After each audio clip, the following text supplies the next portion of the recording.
Hello, everybody. Your social studies teachers have worked this summer to come up with a way to help you better understand the note taking process and therefore take more effective notes. We've studied a bunch of different note taking strategies, and the one that we've decided to adopt across our department is Cornell Notes. Research shows that Cornell Notes Whoops. Research shows that Cornell Notes ensures that students not only take great notes, but they help to reinforce the learning. As we go through this screencast, you'll start to understand how that's possible. You won't be just outlining, you'll actually be using the notes, being able to write questions on the notes, being able to use the notes as a study reference as you get ready and prepare for tests, projects, and other forms of assessment that you're going to have to do in your courses. One of the best things about Cornell Notes is that it's not just summary note taking.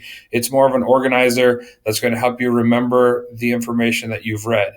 I don't know about you, but I know that several students in the past have said to me that when they read something and then they go to study later on for a test, they often have to reread. That shouldn't happen.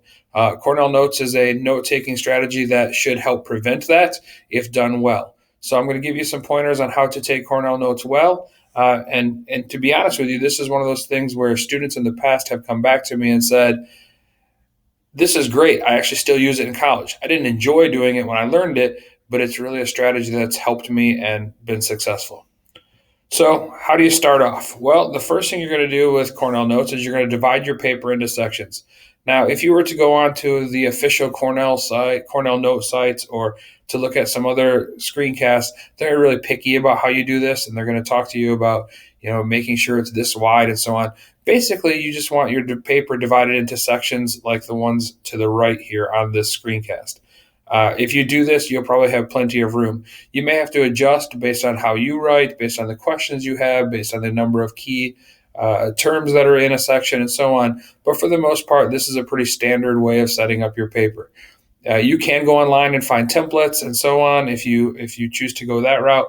But simply put, if you divide your paper like this, you'll be able to interact with it and then find what works for you. So what do you do? Well, after you've got your paper divided, you're going to, at the top part, section one, I call it, you're going to put your course, your unit, and the pages that you are reading. Now, if it's the textbook, the pages are great. But if it's a reading outside of our textbook, like from our reader or from another source, something like that, then you want to put the title and author of that source. So in the example I give here below, you'll see AP Government, obviously, because that's the course you're in right now. You'll see that the unit name is Constitution and it's pages 27 through 45. That might be tonight's reading. Now, you don't have to put all of pages 27 through 45 on one paper. If you realize, wow, there's way more information here than I can fit on one page, then you just make another page, title it the same. This just is an organization piece for you.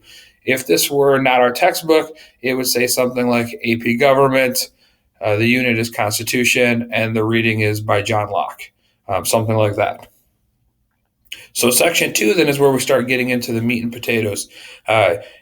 On the left-hand side, you're going to write down the main ideas that you come across in this section. You're going to write down vocab terms. You're not necessarily going to define them in this section, but you're going to write them down so you have a place to come back to and look at when you're studying. Oh, these were the terms from this section. You're also going to write any questions you have.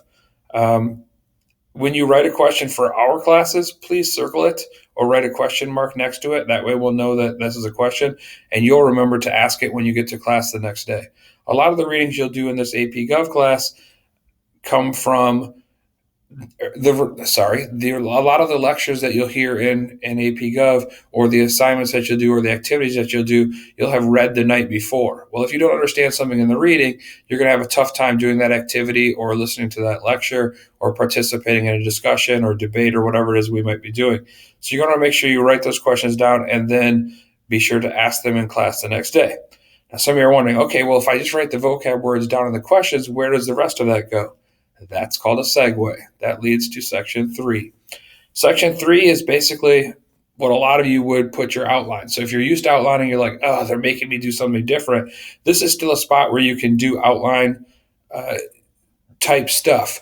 But I know that a lot of students don't like the outline or don't understand what the outline is or write too much. So this is a helpful way to just say, hey, this is where I'm going to write the key information I come across while reading. Now, some of you, like I said, that like outlines, this is going to be your outline. But some of you are going to say, you know what? Can I do bullet points? Yes, you can do bullet points. This is also the spot where you define your vocab terms. Now, think of it this way. When you go back to study for your tests, a lot of you like to make flashcards or go online to find flashcards that are pre-made and things like that. You will no longer have to do that. You'll have your vocab words written on the left side. You'll have the term definitions on the right side. You'll be able to go back and forth just by covering over that part of the paper with another piece of paper as you study. Anything that you have prior knowledge about, I would put into this section as well. You know that Reading Now Network is a focus of our district, so being able to label things as background knowledge is an important skill that we're asking you to do here at Holland. So this is a place where you write down that information as well, the background knowledge. Now again, these two sections could come over several different pages. So if we're reading pages 27 through 45 and you need more than one paper in your notebook to cover this, you just continue writing these sections 1 and section 2. Sections 2 and section 3. Section 4 is for when you finish all of that reading. This is the summary. So there shouldn't be a summary necessarily on each page you read or something like that, but on whatever the section is that I assign to you. So that will just come at the end. So in theory, you could have 3 or 4 pages in your notebook with no summary at the bottom. The summary is going to come when you finish that reading assignment. So what goes in the summary? Well, this is probably going to be the most difficult part for you because it's not something like just, I read this and it's important because I was assigned it by my instructor.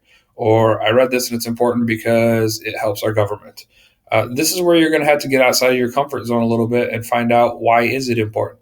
This isn't your feelings. This isn't touchy-feely or I think it means this. This is, hey, here's what it means. And this is why it's important. And this will take some practice. You'll get better at it as we go. But this is the part that the researchers say really helps it stick in your mind.